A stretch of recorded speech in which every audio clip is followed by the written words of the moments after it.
Hello दोस्तों, welcome to our channel. जैसे कि आप लोगों को पता है कि अभी थोड़ी देर पहले रिजल्ट आया है आरआरबी चेन्नई का लेवल 6 का एनटीपीसी का।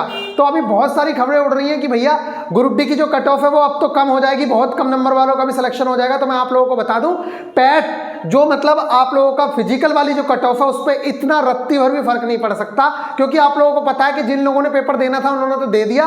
और जो पैट की कट ऑफ है वो ऊपर के जो 2,40,000 50,000 बच्चे हैं वो तो ले लिए जाएंगे वैसे ही, और जो अप्रेंटिसशिप वाले बच्चा है उसको 20,000 को एज इट इज बुलाया ही जाना है। तो पैट की जो कट ऑफ है, फिजिकल वाली जो कट ऑफ है, उसमें इतना सभी चेंजेस देखने को नहीं मिलने वाला है। और जो रियल कट ऑफ आएगी जिसके बेस पे आप लोगों को डीवी और मेडिकल के लिए बुलाया जाएगा, उसमें भी तभी आप लोगों को चेंजेस देखने को मिलेंगे जब ये लोगों की ज्वाइनिंग हो जाएगी। पहले अगर इनकी ज्वाइनिंग नहीं हुई तब भी आप लोग अधर में ही लटके रह जाओगे। अब मान लीजिए अभी इनका रिजल्ट आ गया और इनकी ज्वाइनिंग प्रोसेस में बहुत ज्यादा टाइम लग गया, तो आपको क्या लगता है कि कोई बच्चा अभी फिजिकल की तैयारी करने नहीं जाएगा? आपको लगता है कि वो फिजिकल में दौड़ने के लिए नहीं जाएगा? रेयर केस में ही कोई बच्चा होगा जो दौड़ने ना जाए, अदरवाइज बेरोजगारी का इतना बुरा आलम है। हमने पहले भी देखा था, लोगों ने ग्रुप डी को ज्वाइन कर लिया था कि एलपी की जब ज्वाइनिंग आएगी तब ज्वाइन करेंगे। ठीक इसी तरीके से एनटीपीसी में भी देखने को मिलेगा कि मैक्सिमम बच्चा ग्रुप डी पहले जब तक रिजल्ट क्लियर नहीं हो जाता है किसी वैकेंसी का, जब तक बच्चा ज्वाइन नहीं कर लेता ना तब तक वो कंफ्यूजन में ही रहता है। तो रेलवे को इस टाइम पे यही करना चाहिए कि पहले किसी भी हाल में एनटीपीसी वाले बच्चों की ज्वाइनिंग करा दे, जिससे कि जो ये 35,000 सीट है वो एक तरीके से ग्रुप डी वाले बच्चों के पास आ जाए। लेकिन इस टाइम पे आप लोगों के लिए ये बेस्ट अपॉर्चुनिटी होगी उन लोगों के लिए जो लोग फिजिकल के लिए छटेंगे, क्योंकि अगर आपका फिजिकल के लिए नाम आ गया तो देखिए मैक्सिमम लड़कों से तो फिजिकल देखो 40% लड़का तो वैसे ही फेल हो जाएगा, फिजिकल में 40% लड़का वो फेल हो गया। 35,000 जो ये बच्चे हैं अगर इनकी पहले ज्वाइनिंग हो गई तो निश्चित तौर से आपका सिलेक्शन श्योर हो जाना है। लेकिन देखो दिक्कत क्या होगी, अब आप खुद सोचिए, अगर ये फिजिकल देने चले गए, मान लीजिए इनका नंबर फिजिकल के लिए आ गया, तो फिर आप लोगों को पता होना चाहिए कि जब 1 लाख बच्चा या 1,03,000 बच्चा टोटल होने चाहिए, 80,000 जैसे 2,52,000 बच्चा जाएगा फिजिकल देने के लिए, तो उसमें से जो उन्हें 80,000 बच्चा चाहिए, तो आप निश्चित तौर से मान लीजिए कि वो 80,000 बच्चे में ये लोग इंक्लूडेड होंगे। और जब रेलवे ने कहा है कि हम 1:1 के रेशियो में बुलाएंगे, तो फिर ये लोग तो उसमें पहले से इंक्लूड हो गए और बाकी लोगों का वेटिंग लिस्ट में भी नाम नहीं है, तो फिर किस तरीके से वैकेंसी फिलअप होंगी? तो इस चीज को या तो रेलवे क्लैरिफिकेशन दे कि भैया ये जो 35,000 लड़के हैं अगर ये ग्रुप डी ज्वाइन नहीं करेंगे, क्योंकि इनका नाम तो आना ही है, अगर किसी भी हाल में इनकी ज्वाइनिंग नहीं होती है तो ये फिजिकल देने भी जाएंगे। और जिस बच्चे ने फिजिकल दिया उस बच्चे का नाम, अब आपको पता है जब इसका एनटीपीसी में सिलेक्शन है तो इनके चांसेस बन ही रहे होंगे कि ये ग्रुप डी में भी सिलेक्शन ले रहे हो, तो इनका निश्चित तौर से उसमें नाम आएगा 1:1 वाली लिस्ट में। और जब 1:1 वाली लिस्ट में नाम आ जाएगा, देखिए इस वाली लिस्ट में जो पीईटी की है ना, अभी जो रिजल्ट आएगा इसमें तो कुछ भी चेंजेस नहीं होंगे, चाहे इनका रिजल्ट आए या ना आए, इससे कोई फर्क नहीं पड़ता। लेकिन जो फाइनल कट ऑफ आएगी उसमें चेंजेस हो जाएंगे बहुत ज्यादा, अगर ये लोग पहले ज्वाइन कर लेते हैं तो। समझ आ रही है? और ये फिजिकल में ना बैठे बस। लेकिन अगर इन्होंने फिजिकल दे दिया, क्योंकि बच्चा डरता रहता है कि भाई मैं मेडिकल में फेल ना हो जाऊं, मैं इसमें फेल ना हो जाऊं, इसलिए ये लोग फिजिकल भी देंगे अगर इनकी ज्वाइनिंग नहीं हुई तो। और अगर इन्होंने फिजिकल दे दिया तो आप निश्चित तौर से समझिए ये जो 35,000 सीट है ये इधर उधर ही हो लेनी है, क्योंकि वेटिंग लिस्ट का जब प्रावधान था तब तो ये था कि भैया नीचे से उठा के ले लेंगे।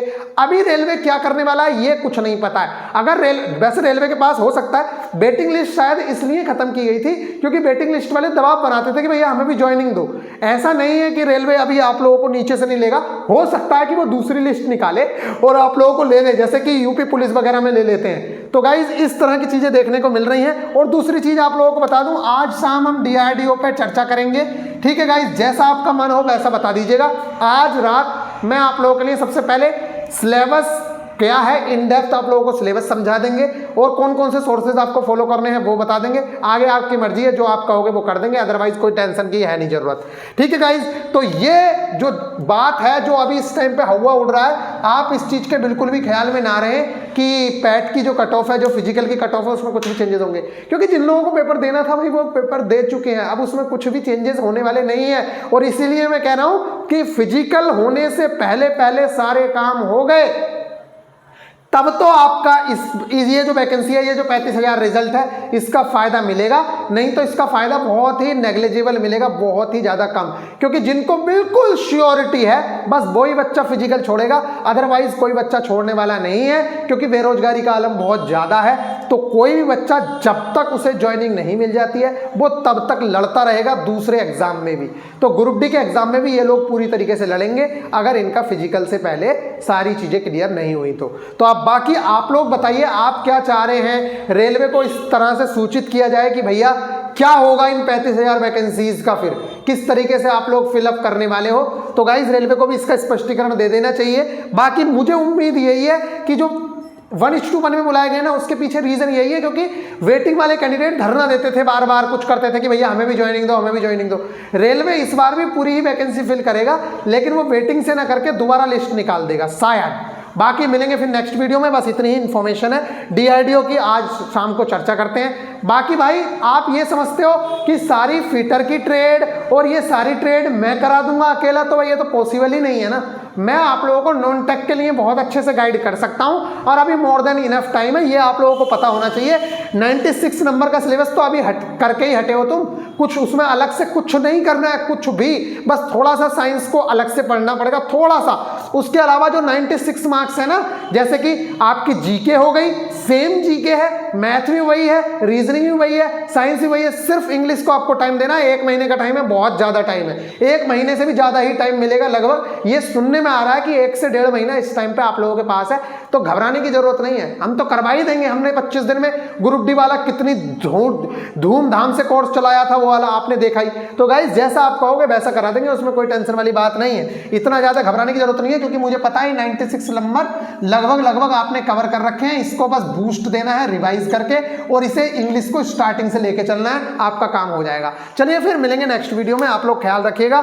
तो बात इस टाइम पे चल रही है बस वेटिंग लिस्ट की, या फिर बात चल रही है कि जो फिजिकल है इसमें एनटीपीसी वाले लोग किसी तरीके से ना बैठ पाए, तो किसी के हाथ जोड़ोगे कुछ करोगे तो कुछ होने वाला नहीं है, क्योंकि आदमी को अपनी हालत पता है। जब वो ज्वाइन कर लेगा तब भले ही वो कुछ ना करे, ज्वाइन करने से पहले तो वो नामुमकिन है कि अपना फिजिकल छोड़ देगा, ऐसा तो पॉसिबल ही नहीं है। या फिर किसी की तैयारी नहीं है तो वो बच्चा छोड़ेगा, अदरवाइज फिजिकल छोड़ने वाला नहीं है। और जिस बच्चे का फिजिकल में नाम आएगा, मैं बार बार एक ही बात रिपीट कर रहा हूं, वो बंदे का मेन लिस्ट में नाम आ जाएगा और फिर ये 35,000 जो बच्चे हैं ये एज इट इज सेलेक्ट होंगे। 35 में से 25,000 तो सेलेक्ट होंगे ही होंगे, और 25,000 बहुत बड़ी सीट होती है ग्रुप डी वाले स्टूडेंट की, आधी सीटें मतलब 1/4 सीटें तो हट गई। चलिए फिर मिलेंगे नेक्स्ट वीडियो में, ख्याल रखिएगा। तो अब आप बताइए कि किस तरीके से फर्क पड़ेगा, किस तरीके से फर्क नहीं पड़ेगा। Take care.